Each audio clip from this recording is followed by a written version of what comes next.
Amigos, bienvenidos a Leer es un placer. Algo más que un título, un programa que lo único que pretende es que ustedes se aficionen a leer y aficionen a sus amigos y a sus familiares. Leer es un placer es un programa que produce Telemiño y lo realizamos aquí, en la institución, digamos, más moderna y cultural de la ciudad de Las Burgas, en la Biblioteca Knox. Lo pueden ustedes ver también por nuestra señal, lógicamente, y también a través del canal 133 de RTelevisión, y si se van de viaje de Picos Pardos, pues lo pueden ver poniendo en el ordenador o en el televisor, en el teléfono móvil que tienen ustedes, que es muy moderno, muy bonito, aquello de telemino.com. Y ahora vamos a comenzar el programa y vamos a comenzar concretamente, vamos a ver, ofreciéndoles a ustedes cuáles han sido los libros más vendidos la última semana. Son estos.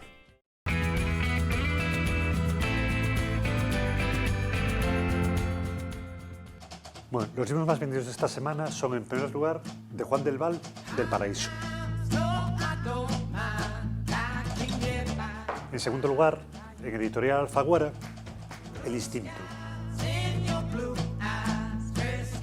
Y por último, de Carlos Ruiz Zafón, La ciudad de vapor.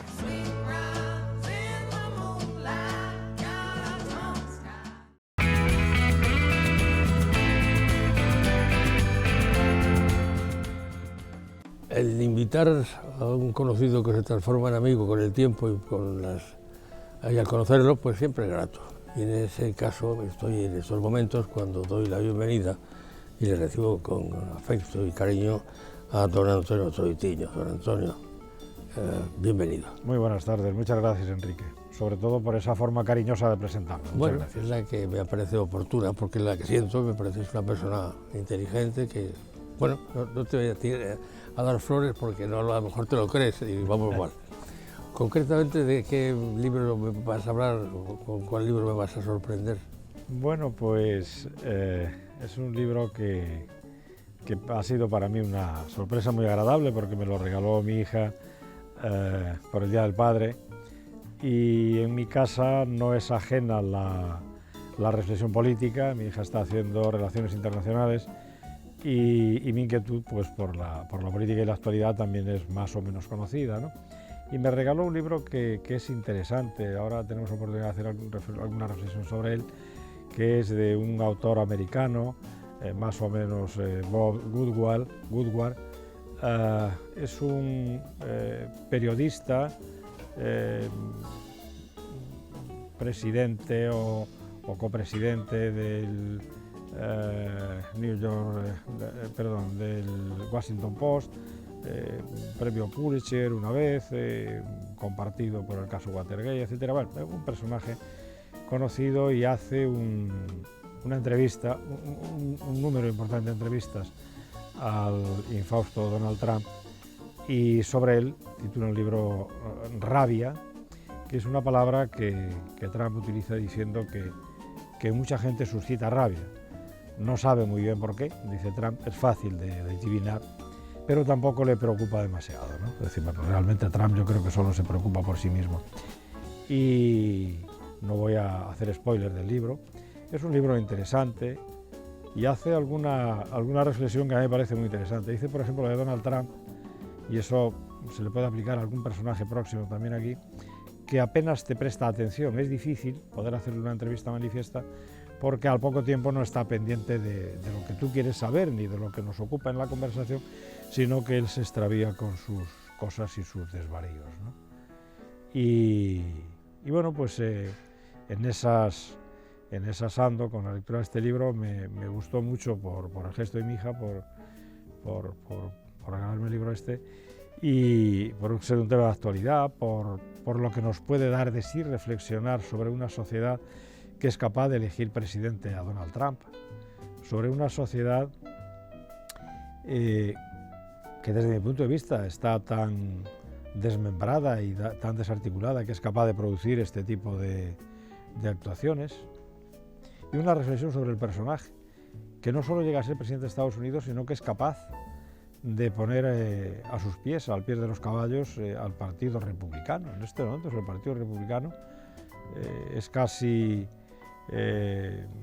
pues una caricatura de sí mismo, con Ted Cruz, por ejemplo, el gobernador de Texas, haciéndole los coros a Trump, porque no se atreve a ponerse enfrente, porque con el voto radical puede hacer que peligre no solo su próxima candidatura, sino siquiera el seguir al frente del estado de Texas, etcétera.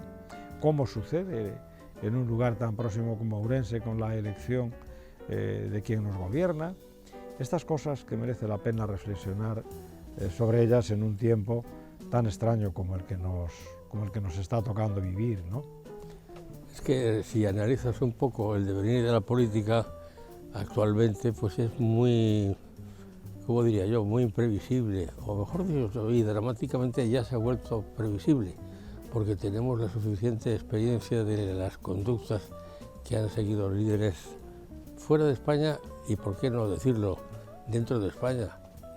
Entonces, es algo que no entiendes, a qué conduce, cómo beneficia a la cosa pública realmente y al pueblo, que todos se escriben en el concepto de por el pueblo y para el pueblo, sin el pueblo, no. Y luego después lo que hacen es realmente pues ensuciar al pueblo, no dejarle progresar realmente, premiar la grosería, en fin, es una situación muy Mira, en el mundo entero la que hay. A mí se me ocurren dos cosas, una de ellas la venía pensando ahora, recordando otro paseo en coche, una reflexión que quiero hacer y otra es el pueblo.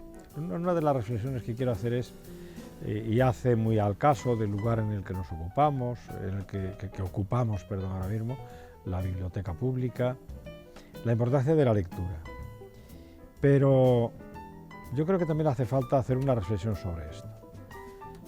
Nos hartamos de hablar de leer, lo importante que es leer. Yo recuerdo un día que bajaba, pues un día como hoy, que bajaba de mi casa para Ourense, escuchando mi cadena de radio de cabecera, y hablaban de viajar, lo importante que era viajar, un hombre viajado, era un hombre instruido, etcétera.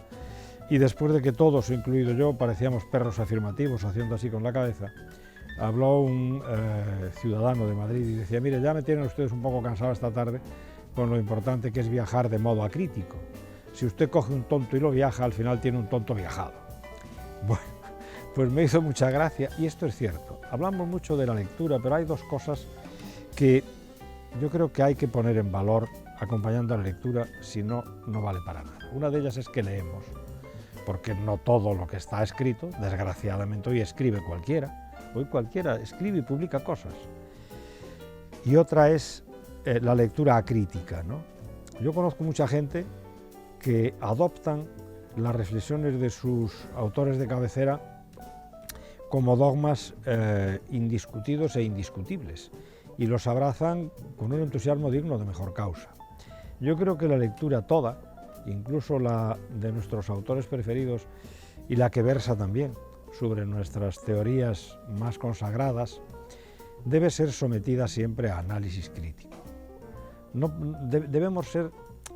A mí me invitaron un día a dar una charla a unos jóvenes y pensé mucho sobre qué. Y me pareció que el tema más importante que se podía hablar era la necesidad del espíritu crítico en la juventud. Ser capaz de leer y de escuchar todo con capacidad de crítica. Someterlo siempre al escrutinio, no de la verdad, porque no sé si existe la verdad, pero desde luego del análisis sincero y de la controversia del paso del tiempo, ¿no? Pues estas cosas de la lectura me parece que son las más importantes. Ser capaz de eso, de analizarlas sin adherirnos a ellas, las teorías políticas exactamente lo mismo, y enlaza con lo que decías de que en estos tiempos la política ha ido decayendo en la calidad de los servidores públicos, pero yo creo que también ha ido decayendo mucho en la calidad del voto, porque al final todos culpamos a los políticos de la situación en la que nos encontramos, pero todos votamos con un banalismo indescriptible a la hora de tomar decisiones, ¿no? Y si realmente el voto de los ciudadanos hubiese tenido esa capacidad y esa calidad de análisis, esto no estaría pasando, ¿no? Aquí escuchamos todos los días a nuestros políticos decir después de un resultado electoral: el pueblo es soberano, ha hablado el pueblo, todos tenemos que callarnos. Pues mire usted, no es cierto, no es cierto. Hitler ha salido de un voto ciudadano, ya me contará usted. Y en nuestra democracia todos los días, en esta ciudad, por ejemplo, se han tomado decisiones votando los ciudadanos. Es cierto que lo han hecho con libertad, pero es cierto también que lo han hecho de un modo absolutamente caótico. Por tanto, la sociedad tiene la culpa de lo que está pasando. No es una culpa abstracta, no es de los políticos. A los políticos están llegando los peores. Aquí yo recuerdo, como anécdota personal, que no tiene más valor que mi propia reflexión, y es que cuando a mí me ofrecieron ser concejal del Ayuntamiento de Orense, me pareció que era un honor. Digo, hombre, que seguramente no me lo merezco. Digo yo, ya ser concejal me parecía que era algo sublime, era algo muy importante, ¿no? Hoy, usted sale ahora mismo a la calle y de cada 25 que pasen le ofrece ser concejal a uno y se lo rechazan el 90%. Hoy es un desprestigio servir la cosa pública. Sí, bueno, realmente es que pues alguna reflexión tendremos que hacer, Enrique, tú y yo y los demás que votamos. Es decir, oiga, ¿en qué lo hemos convertido? es que es triste lo que voy a decir, pero yo creo que hay mucha gente que merece el calificativo en principio de persona y lo que es un semoviente. Es un ser que no aporta nada más que lo que oye, que no sabe lo que oye, que se queda con la parte que está de acuerdo con lo que él cree que es lo bueno y que normalmente no ha analizado si es bueno o es malo o el resplandor le ha cegado. Y claro, así no se puede elegir y no se puede hacer. Vamos, ha habido situaciones recientes, por ejemplo, concretamente del señor vicepresidente del gobierno español, que es la forma en que se ha dado el salto al municipalismo en la capital del reino, que se extraña, choca, ¿no? Y no ha tenido trascendencia ninguna, porque se está en fuga, se quiere cubrir la salida. No lo sé, pero bueno, yo no quiero, no hablemos de cosas de estas porque nosotros no debemos hacer política, simplemente la lectura de la realidad y el análisis de lo chocante.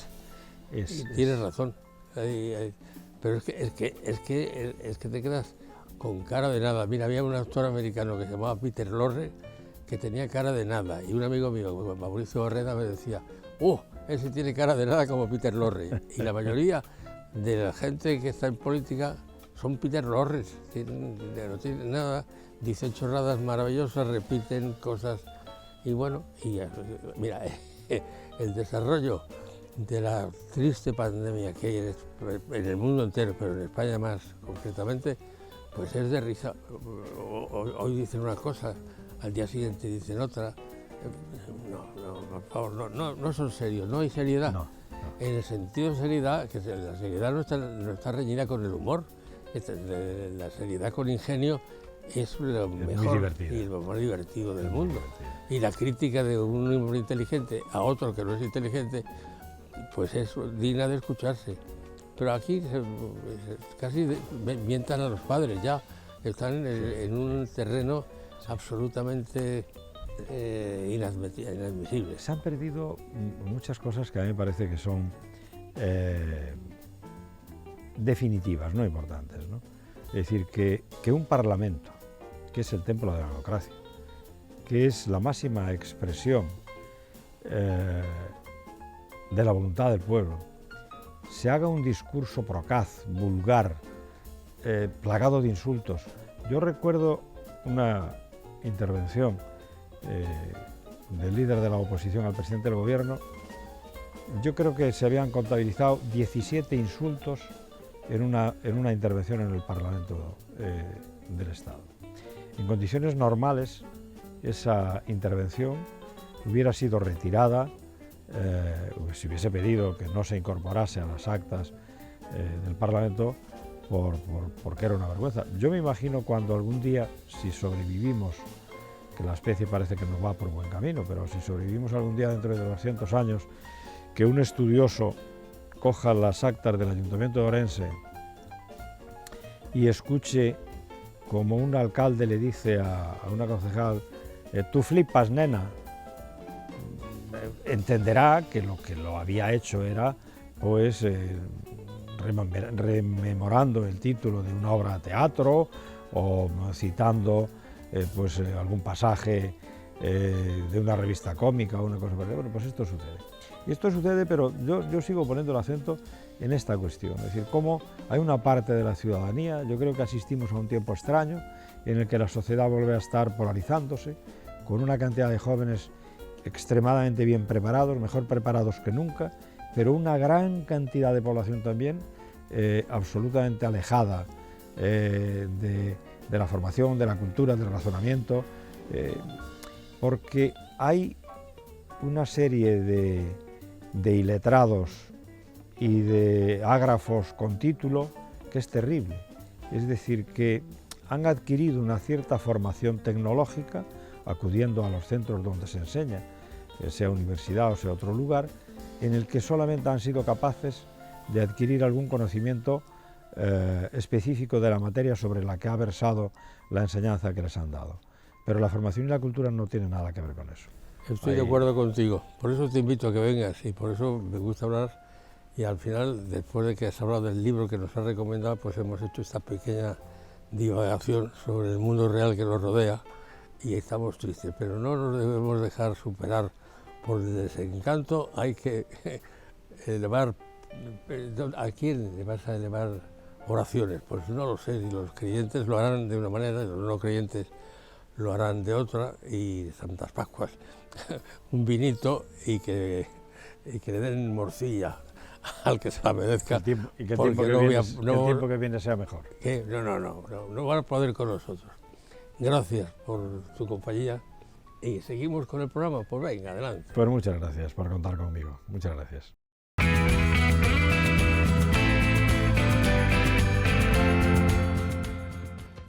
Bueno, pues las novedades de esta semana son, en primer lugar, en Editorial Tusquets, de Javier Cercas, Independencia. Cómo enfrentarse a quienes manejan el poder en la sombra, cómo vengarse de quienes más daño han hecho.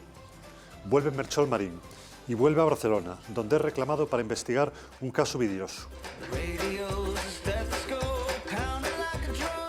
En segundo lugar, en Editorial Destino, El lunes nos querremos, que es Premio Nadal de este año 2021.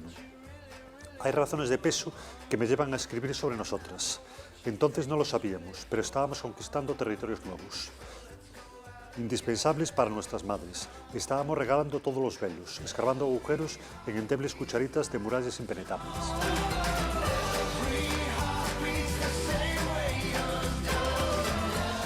Y en último lugar, de Elizabeth Scott, Luz de febrero. En Crosby, un pequeño pueblo de la costa de Maine, no suceden muchas cosas, y sin embargo las historias sobre la vida de las personas que allí viven contienen un mundo entero. Está Olive, una maestra jubilada, irascible, indecorosa y de una honestidad inquebrantable.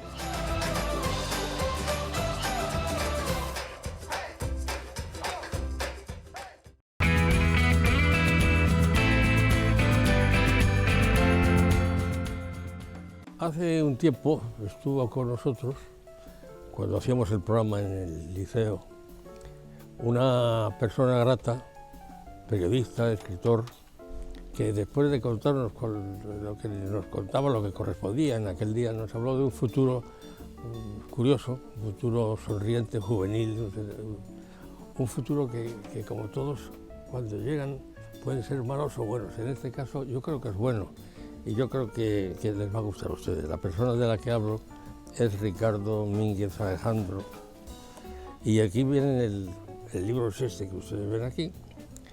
Y viene también otro nombre, viene Alicia Míguez, y hay una embajadora. Y la embajadora del libro del que vamos a hablar se llama Cogomelos para cativos, con Diño e Leporín. Pero yo lo leo, pero creo que hay una persona muy joven,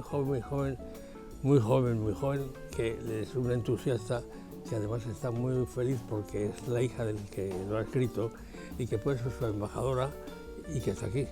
Hola Alejandra, ¿cómo estás? Bien, ¿Tienes 7 años? sí. ¿Qué vas a decir bien de este libro? ¿Qué me vas a contar? Pues que hay 3 dibujos míos que yo os hice de pequeña. ¿Los hiciste de Que pequeño? uno es este. Sí, ¿Qué son estos? esos dos. Bueno, Sí. ¿y cuál es la historia? Bueno, pues Alejandro, bienvenido también. Muchas gracias por volver a invitarme. Concretamente, ¿qué es lo que narra la historia?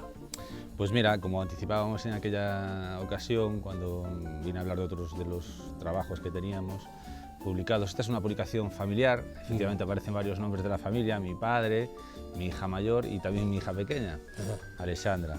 Este es un libro infantil, es un cuento, tiene 2 partes realmente. Es un cuento en el que sucede una historia con unos protagonistas en un bosque en Celanova, pero también tiene una parte didáctica, que es la primera. La primera parte es una serie de dibujos con una tecnología más actual, en la que describimos de alguna manera las distintas partes, formas, tamaños, colores, cómo se recogen las setas, cómo tenemos que tratarlas, etc. Por lo tanto, es un libro didáctico por una parte y lúdico por la otra, ¿no? Es un libro que no existe, quiero decir que no existe, ahora sí existe, pero no existía. No hay bibliografía sobre setas para niños, prácticamente ninguna en Galicia. Y en Ourense, que siempre hemos sido un poco la avanzadilla en este tema, ¿no? En todos los sentidos, desde la bibliografía micológica para adultos, también quisimos ser un poco la avanzadilla para niños, ¿no? Y ponemos un poquito a disposición de todos los niños, que no deja de ser una unidad didáctica al final, porque puede llevarse a los colegios. Y de hecho al final los colegios fueron un poco los que cuando nos pedían ir a dar charlas, salir con los niños al campo para recoger setas, y faltaba un poco el soporte físico, ¿no? Faltaba esa unidad, ese documento en el cual quedase allí a lo largo de todo el curso en la biblioteca y se pudiese ver cómo los recogemos, dónde, cómo son, cómo aprendemos, y luego un pequeño cuento donde pasan una serie de historias a nuestros protagonistas, ¿no? ¿Nos podías contar tú el cuento, Alejandra? Pues no sé yo si dará tiempo, porque al final, aunque son muy poquitas largo, hojas... Pero hacer un extracto del cuento, a ver, ¿de qué se trata? Pues mira... ¿Quién es el protagonista del cuento? En el cuento hay 2 protagonistas. Uno es una seta y otro es un conejito, ¿verdad, Alexandra? Sí. Y entonces entre ellos 2 van recorriendo el bosque y uno le va enseñando al otro cómo son las setas, cómo viven. ¿Qué personaje de los 2 te cae a ti mejor, A mí me gusta más el conejito. Más el conejito. El conejito. Y es un libro realmente para niños, lógicamente, que empiezan a leer, de edad lectora a partir de los 5 o 6 años hasta los 8 o 9 años, ¿no? Esperamos que no sea el único, esperamos que esta sea la primera piedra de alguna otra edición, porque tenemos que recordar que tenemos la suerte de vivir en un país en el que hay muchas setas, muy diversas, algunas buenas, otras malas, y tenemos que distinguirlas. Y en este caso que hablamos de los boletus, ¿verdad, Alexandra? Pues en otros podemos hablar de otras familias, ¿no? Podemos hablar de los lactarius, de las macrolepiotas, de distintas especies que tenemos en nuestro monte, ¿no? Muy bien, pues oye, me ha hecho mucha ilusión que trajeras esa creación que ya anunciaste ser aquí, in illo tempore, y que además viniera con una sorpresa grata como es Alejandra. Sí, Muy guapa y muy inteligente. Alexandra quiso aportar, y nos pareció también interesante, precisamente incluir algún trabajo de ella, ¿no? En el cual, esto para ella es una seta, es un cogomelo, seguramente para muchos otros no, pero queremos que los niños se identifiquen con el trabajo. Entonces, para identificarse con el trabajo, oye, qué mejor que una niña en este caso pinte esta seta y sea su forma de verla y de dimensionarla, ¿no? para que lo hagan más suyo. Y esperemos que a muchos niños les sirva para salir al campo y para querer estar. Pues enhorabuena por la idea, enhorabuena por la realización y enhorabuena por la niña, que es una monada y un encanto y listísima. Ya le gustan las matemáticas, cosa que es importante porque las matemáticas es la base de todo, ¿eh? Pues muchas gracias a vosotros. Muchas gracias por haber venido, que tengáis muchos éxitos. Gracias. ¿Y cómo van los estudios de este año? en el Bien. cole? Bien. ¿Estás contenta? ¿Vas a hacer un buen curso al final? ¿Te va a regalar tu papi y tu mami algo por las notas? Sí. ¿Te has pedido o lo dejas que lo elijan No. ellos? Dejo que elijan. Muy bien, porque Muy bien. sea lo mejor. Gracias, te repito. Y seguimos con el programa.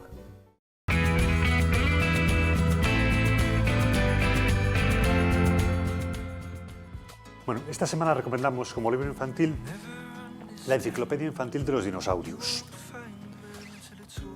Viaja en el tiempo de la era de los dinosaurios. Explora un mundo prehistórico completamente diferente y fascinante en el que los dinosaurios predominan el planeta.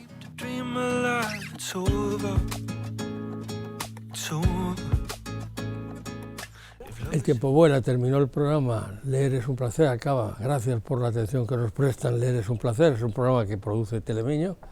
Lo realizamos aquí en las instalaciones luminosas de la Biblioteca Nos, la más moderna de Galicia, la sucesora de aquella típica de la calle de Concejo y donde han estudiado tantos estudiantes orensanos. Por favor, recuerden ustedes, lo hacemos lo emitimos a través de nuestra antena, lo pueden ver a través del canal 133 de Retelevisión y también a través del ordenador o del teléfono móvil poniendo aquello de telemino.com. Gracias. Esperamos que la semana que viene nos vuelvan a escuchar y a ver. Que sean ustedes muy felices y recuerden, no es un consejo por darlo, es una evidencia de realidad. Leer es un placer.